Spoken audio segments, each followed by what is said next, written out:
आपने जो ये जुल्म मेरी और मेरी माँ के साथ किया है, इसका कसूरवार कौन है? आप या मूसा? तो दोस्तों, ड्रामा सामान यार पिया में अब नेक्स्ट क्या शॉकिंग टर्न आ सकता है, जो कि आपको यानी कहते हैं ना कि यकीन नहीं आ रहा भाई कि ऐसा भी हो सकता है। और वो भी इस ड्रामे के अंदर जिसमें हमारे अलियार का रोल जो है वो कहीं भी हमें दिखाई नहीं दे रहा। अपने रिसेंट जो 2 एपिसोड आई हैं उसमें देखा ना कितने मिनट का सीन था हमारे अलियार का। दोनों एपिसोड को मिला के अगर हम उसके सीन्स को काउंट करें तो भाई 2-3 मिनट का बनता है। 4 मिनट कर ले, इससे ज्यादा उसका कोई सीन ही नहीं था। तो फिलहाल तो हम कह सकते हैं ना कि भाई अलियार तो इस ड्रामे के अंदर है ही नहीं। लेकिन फिर भी अगर मैं आपसे ये कहूं कि नेक्स्ट जो है वो बहुत ही कमाल का एक सिनेरियो क्रिएट होने वाला है, तो जाहिर सी बात है आप लोग हैरान हो जाओगे। लेकिन इससे पहले कि मैं आपको बाकायदा तौर पर बताऊं कि नेक्स्ट क्या होने वाला है, मैं थोड़ा सा लेटेस्ट एपिसोड के बारे में बात करूंगा।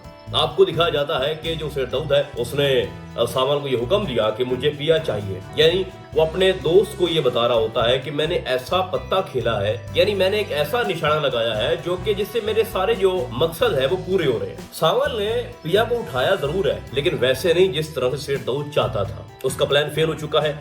अब आपको दिखाया जाता है कि सुनसान गली में हमारी जो पिया है वो जा रही होती है। 2 रिक्शे आते हैं, एक आ रहा है एक जा रहा है। दोनों को एक खूबसूरत लड़की हाथ करती है कि रुको भाई मुझे लेके जाओ, लेकिन वो नहीं रुकते, इवन कि वो है भी खाली। बहुत ही मजबूर वो रिक्शा ड्राइवर होते हैं। लेकिन उसके बाद क्या होता है कि हमारा सामान आता है गाड़ी लेके। वैसे सामान ने तो अपनी जीप बेच दी थी, उसने तो बाइक ले ली थी ना, तो ये गाड़ी कहाँ से आ गई भाई? और उसके बाद हमें सामान की वो व्हाइट बाइक उसको आपने दिखाया ही नहीं बाद में। खैर, अब होता यह है कि जब जैसे ही वहां पर सामान गाड़ी को ब्रेक लगाता है तो पिया है वो कहती है कि आपने तो मुझे डरा ही दिया था, आप इतनी तेजी के साथ गाड़ी आगे लेके आ रहे थे। और उसके बाद वो कहता है कि ऐसे ही है और मैं आपको उठाने आया हूँ, और दरवाजा खोला और उसमें क्या होता है कि जो हमारी पिया है वो आराम से बैठ जाती है। अब कुछ लोग ये सवाल कर रहे हैं कि ऐसा नहीं होना चाहिए था, चीखती चिल्लाती इस तरह का कुछ सिनेरियो क्रिएट होता। भाई क्यों होता? वो उनकी जान पहचान है, दोस्त है, उनके पड़ोस में रहता है, एक ही मोहल्ले में रहता है, उनके बड़े एहसान है। और उससे पहले आप ये भूलो मत, सावल ने उनको जो स्टे लेके दिया है या कोर्ट से जो ऑर्डर आए हैं उसमें बहुत बड़ा हाथ है हमारे सावल का, और वो अच्छे काम कर रहा है उनको लेके, अब पिया और उसकी फैमिली को लेके। तो उनको एतमाद है, पिया को उस पर ट्रस्ट है। अगर उसने बोला कि भाई यहाँ बैठो तो वो बैठ गई। मैं ये समझता हूँ कि ये गलत बात नहीं थी, उसका बैठ जाना ही बेहतर था। खैर, एक बड़े अच्छे वे में उसको सावल बता भी रहा है, एक्सप्रेशन से शो भी कर रहा है कि मैं तुमसे मोहब्बत करता हूँ और तुम्हारे लिए मैं अपनी जान दे सकता हूँ। ये बहुत ही इंपॉर्टेंट पॉइंट है जिसमें वो अपिया को समझाने में कामयाब हो गया। उसने कहा कि जो नमक मैंने खाया है मैं उसको हराम नहीं करना चाहता, और मैं इतना कर सकता हूँ कि आपकी इज्जत के लिए, आपकी खातिर मैं खुद को कुर्बान कर दूंगा। जो शेर दाऊद ने मेरे पे एहसान किए हैं उनका जो बदला है ना, मैं अपनी जान दे के चुका दूंगा। तो ये बहुत बड़ी बात है। और मेरे ख्याल में जो आगे से हमारी पिया है वो पूछती है कि आप ऐसा क्यों करोगे, जब टीपू ने तुम्हें बता दी ये सारी बात। वो टीपू है, दिलबर है, जो भी है, कि हमारा जो सामान है वो तुमसे मोहब्बत करता है और वो कुछ भी कर सकता है आपके लिए, तो इतनी बच्ची पता नहीं वो क्यों बन रही है। खैर, ये ड्रामा है भाई। उसके बाद एक और सीन था जो आपने नोट किया होगा कि हमारी पिया जैसे बेहोश होती है तो उसकी माँ जो बर्तन लेके आ रही होती है तो उसने वो बर्तन फेंक दिया। फेंकने से पहले अगर आप चेक करो तो वो बर्तन जो है ना वो पहले से टूटा हुआ है। भाई कुछ तो ख्याल कर लो, अगर वो बर्तन सही सलामत होता और टूट जाता तो आपको कौन सा वो इतना बड़ा कोई घाटा पड़ जाना था। वो तो पहले से टूटा हुआ है। तो ये छोटी छोटी बातें हैं ना, अगर हम इनको पकड़ने के लिए बैठ जाए ना तो यकीन जाने हर मिनट के अंदर हम आपको एक गलती पकड़ के दे सकते हैं। तो हम पिया को समझ सकते हैं, उसका यानी उसके सामने उसके बाप की हकीकत आई है तो उसको कोई फर्क नहीं पड़ता कि अगर वो एक होता है ना कि कोई शख्स घर से गुस्सा करके निकलता है, नाराज होता है अपने भाई से, अपने बाप से, अपनी माँ से, तो बाहर जो भी हो रहा होता है ना उसको वो सहता है, क्योंकि वो अपने हालात से तंग होता है। और जो शॉकिंग एक राज जो ओपन हुआ पिया के सामने, मैं समझता हूँ उसका ये रिएक्शन बनता था। अगर वो अपने बाप से इस लहजे में बात कर रही है तो उसका बनता था। एक माँ जिसने पिया को पैदा किया और एक माँ जिसने उसको पाला, इन दोनों में बड़ा फर्क होता है। और 20-22 साल के बाद, 25 साल के बाद अगर पिया को इस बात का इल्म हुआ कि मेरी जो बायोलॉजिकल माँ थी वो चल बसी, और वो भी मेरे बाप की वजह से, जिन पैसों से मेरी माँ की मेडिसिन आनी थी और वो बच जानी थी, उन पैसों का मेरे बाप ने जुआ लगा दिया और फिर जुआ भी मुझ पे लगा दिया और मुझे हार गया। तो अगर आप मेरी पिछली वीडियो जो है इस ड्रामे के ऊपर जो मैंने बनाई है, अगर आप गौर से उनको देखें तो हर रिव्यू के अंदर मैं ये बात मेंशन करता रहा हूँ कि जैसे ही असलम का चेहरा अपनी बेटी के सामने आएगा तो सबसे पहले वो अपने बाप के ऊपर चीखेगी। ठीक है, आपका बाप अब सही इंसान बन चुका है, आपके लिए बहुत कुछ कर रहा है, अपनी बेटी से मोहब्बत करता है, लेकिन माजी को भी हम इग्नोर नहीं कर सकते। एक बहुत बड़ा कांड किया है असलम ने पिया की माँ के साथ, पिया के साथ, और अभी तक वो भुगत रहे हैं ना। अब उसकी बेटी की इज्जत जो है वो खतरे में है। क्यों?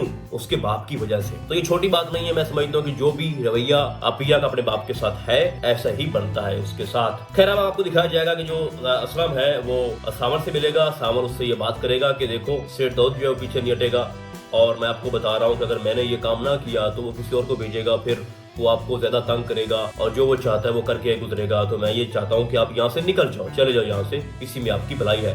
तो जो नेक्स्ट सिनेरियो है वो ये है कि इधर भाई साहब वो तैयारियां हो रही होंगी, सामान जो है वो समेटा जा रहा होगा, फिर वहां पर सावल आता है, अलविदाई मुलाकात होती है सावल की पिया के साथ। वहां पर हमारा अलियार पहुंचता है और अलियार अपनी आंखों के सामने वो सब कुछ देखता है जो वो नहीं देखना चाहता। यानी जो बात उसका बाप उसके माइंड में बिठाना चाहता था कि पिया जो है वो किसी और में इन्वॉल्व है, या फिर वो पूरी रात या पूरा दिन सुनसान जगह पे किसी और के साथ रही है, तो तुम अब उससे क्यों शादी करोगे, उससे मोहब्बत क्यों करोगे जो पहले ही जनाब किसी और की हो चुकी है। तो अगरचे उसका बाप इस प्लान में कामयाब नहीं हो सका, लेकिन यहाँ पर अलियार ने अपनी आंखों के सामने वो सब कुछ देख लिया कि मेरी पिया इस सावल गुंडे में इंटरेस्टेड है जो कि मेरे बाप का गुलाम है। तो ये छोटी बात नहीं है। फिर होगा ये कि वहां पर ये सब कुछ देखने के बाद हमारा अलियार जो है वो पिया से पूछेगा कि ये क्या चक्कर है, ये तुम क्या कर रही हो, क्या तुम मुझसे मोहब्बत करती हो, अगर करती हो तो बता दो मुझे। तो चूंकि पिया भी फैसला नहीं कर पा रही और उसको लगता है कि जो अलियार है उसका जो बैकग्राउंड है, उसका जो बाप है वो कितना कमीना इंसान है, उसकी वजह से मेरी माँ की जान चली गई।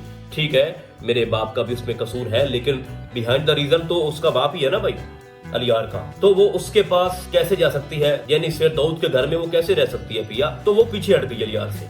अब जब तक शेर दाऊद का मसला हल नहीं होता तब तक जो पिया है वो अलियार की हो नहीं सकती। और यहाँ पर जो सिनेरियो क्रिएट हो चुका है, इसमें सावल का जो रोल है वो बहुत ज्यादा स्ट्रॉन्ग है। और फिलहाल फर्स्ट एपिसोड से लेके अब तक जो सावल है, ये ड्रामा पूरा का पूरा उसी का ही है। देखो मैंने सीधी बात करनी है, अभी तक ये इसकी 22 एपिसोड आ चुकी है, अलियार कहीं भी नहीं है, उसके रोल में कोई वेरिएशन नहीं है, कोई उतार चढ़ाव नहीं है, कोई डेप्थ नहीं है जिससे हमें ये लगे भाई कि पिया उसको मिलनी चाहिए। वो सिंपली उसने प्रपोज किया, रिश्ता भेजा, शादी करना चाहता हूँ, मोहब्बत करता हूँ, इसके अलावा कुछ भी नहीं है। लेकिन ऑन द अदर साइड जो सावल है वो बहुत कुछ कर रहा है। जब उसने कह दिया पिया जी मैं आपके लिए अपनी जान दे सकता हूँ, तो बात ही खत्म होगी ना भाई। लेकिन अब मैटर ये करता है कि आने वाली 5 एपिसोड के अंदर हमारा अलियार क्या करता है। अगर तो आप किसी तरह से ये दिखाया जाए बार बार अलियार को लेके कि बेड पे पड़ा है, लेटा पड़ा है, काल मिलाता है, बात नहीं होती, उसकी दोस्त से मिलता है, जस्ट इतना आपको दिखाया जाता है जो कि हम पहली 22 एपिसोड में अलियार को देख चुके हैं। आइंदा भी आप अगर ऐसा ही दिखाते हो तो भाई अलियार इस ड्रामे के अंदर एग्जिस्ट नहीं करता, ठीक है। लेकिन अगर आप उसको मीर हादी टाइप बनाते हो आगे जाके और वो अपना घर छोड़ देता है, अपने बाप के मुकम्मल खिलाफ चला जाता है और पिया के लिए हर वो